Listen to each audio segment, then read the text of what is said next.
Hello, welcome to Let's Go Abroad. Today, we are going to look at the proof of funds for University of Luxembourg. So there are two key processes that are very important in the journey of achieving your dreams. The first one is getting the university application right. Getting yourself a spot in this university. That is the first step.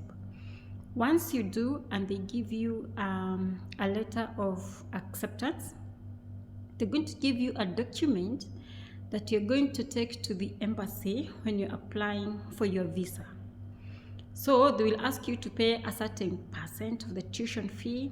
This is to confirm that you can actually finance yourself to be there, so that they don't block the applications for the other students.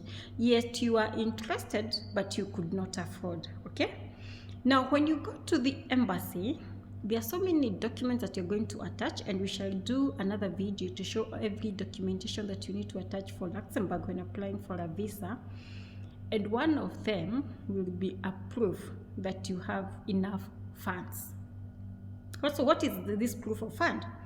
So this proof of fund is the government interested in knowing, yes, Wanjiro, you want to come to Luxembourg. Do you have money to sustain yourself in Luxembourg, or you're going to sleep in the streets? Yes, you have the tuition fee, and you've already paid the percent that the university has asked you to pay. But can you sustain yourself in Luxembourg? Okay, so different countries have got different requirements for a proof of funds. Okay, so for Luxembourg, it is usually 80% of the social income. Okay, now Luxembourg has something that they call a social inclusion income, and it is basically like the money that every household should have for them to stay comfortably in Luxembourg without suffering, bila kuteseka ovyo ovyo. Okay, so they have a social inclusion income for a single person.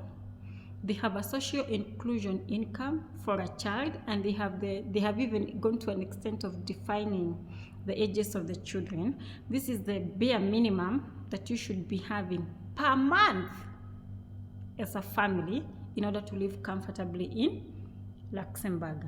So for you to get a visa, the immigration officer will have to be sure that you have 80% of the social inclusion income.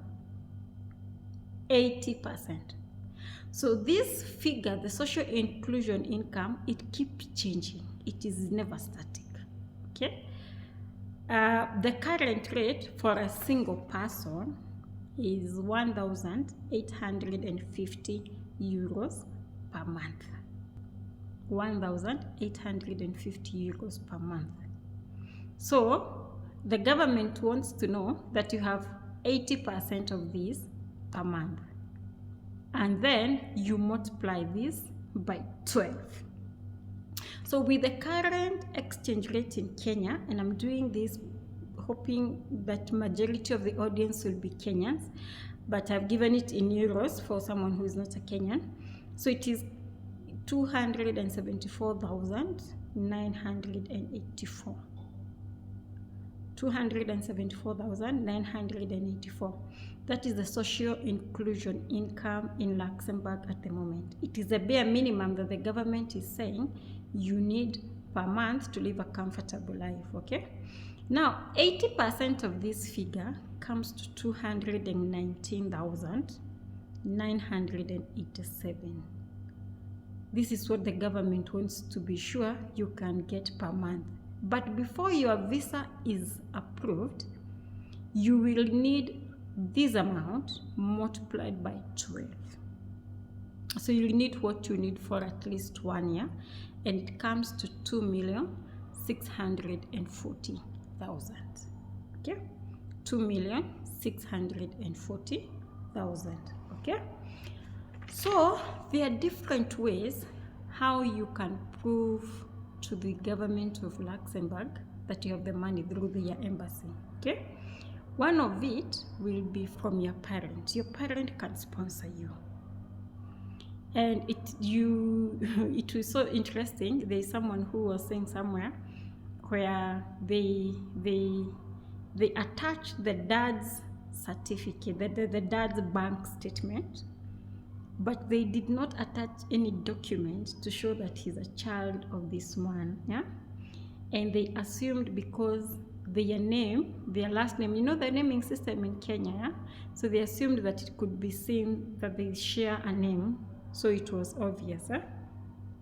Good thing with the embassy is that the people from Luxembourg will always communicate to you, and he was told to attach a document that shows that he's a child of that father. Okay, it's something that he had ignored, so he attached his birth certificate and the dad's ID. Okay, there is somebody else who attached the dad's bank statement, and it had over 3 million shillings.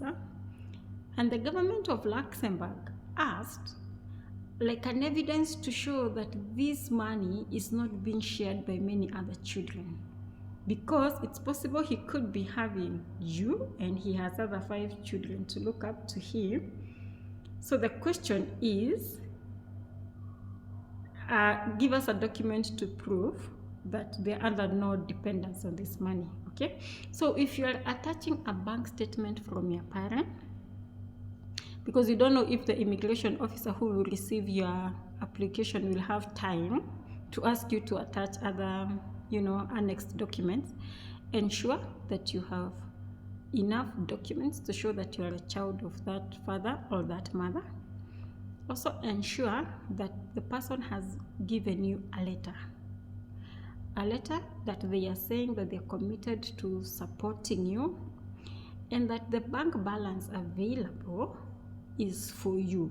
If it is around, you see it is 2.6, so if it is around 2.7 up to around 3, just let them do a letter to show that it will be there to support you. If it is maybe more than 3, maybe around 5, he may not need, or they may not need to write a letter explaining that. But I always say with immigration issues, it is good to be on the safe side. It's better you over-attach documents than underattach, because you don't know if they will give you enough time to explain issues, or they just go straight to refuse. The reason, proof of funds. And you are like, no, but I had a bank statement of 2.7 and you need 2.6. And then they're like, somebody just assumed, that parent is sponsoring many other things, or many other people, although it rarely happens, but it can happen. Okay? Then after that, the next person who can sponsor you is a relative or anybody in the EU Union. Okay? You have your friend working in Poland, you have your friend working in UK. A friend can sponsor you if they are in the European Union zone. Okay?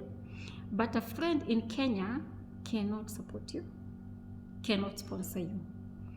A friend or another relative in Kenya, like an auntie or so, is not able to support your visa application. But if you have a friend in the European zone, they can sponsor you.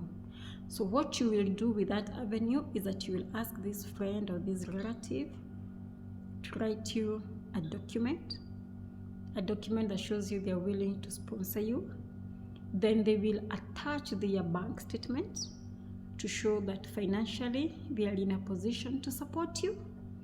And then they will also attach their returns, their tax returns, to show that they are legally in that country, they are earning a genuine income, and that the source of income can be justified.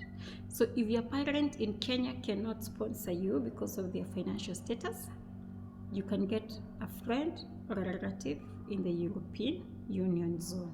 Okay? Then you can also get money from a loan, and that loan can be used to support your proof of funds.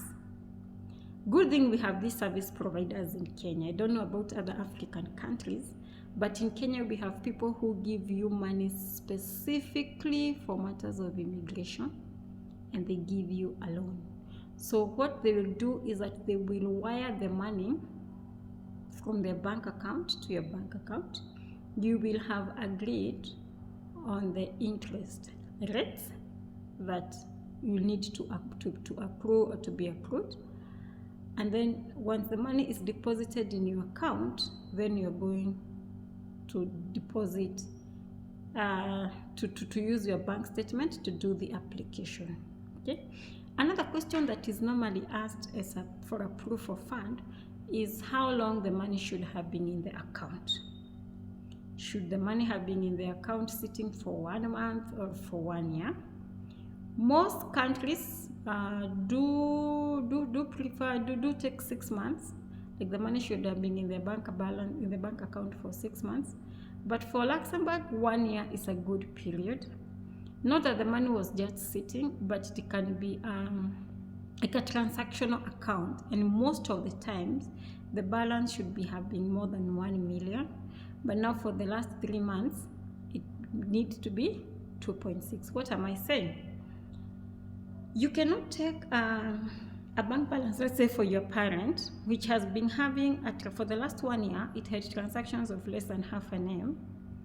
And then just last month, it gets to 2.6 that we are looking at, or you maybe extend kidogo to 2.7 and they accept. Okay, but if for the last 1 year it was up to around 1.5, and then the last 3 months it has been 2.6 up to 2.7, then that one is going to work. Okay, if you're getting a loan, you shall have stipulated in the documents that you're writing that you're getting a loan, and this is your financier. They are the documents that you attach for your financier, and they are always willing to give you that one. It can be just the exact amount, and there is no problems with that. Okay, if it is a relative who is supporting you, and this relative is in the EU zone, the money is required to have been in the account for at least 3 months, and there is a minimum threshold that they need for the transactions that they do when they are on the other side. Okay. And what else to say about the proof of funds? The proof of funds is key. It's one of the major reasons why student visas are rejected. We shall do another video on how to apply a student visa for University of Luxembourg and basically Luxembourg. But those are the key things to consider about proof of funds. So the other time we shall do another video that will also do something to do with ties with your home country, because that's another reason why many student visas get rejected. But for now, that is it. If you have not subscribed, kindly consider subscribing and like the video if you like it. Yeah, it is a bye-bye for now.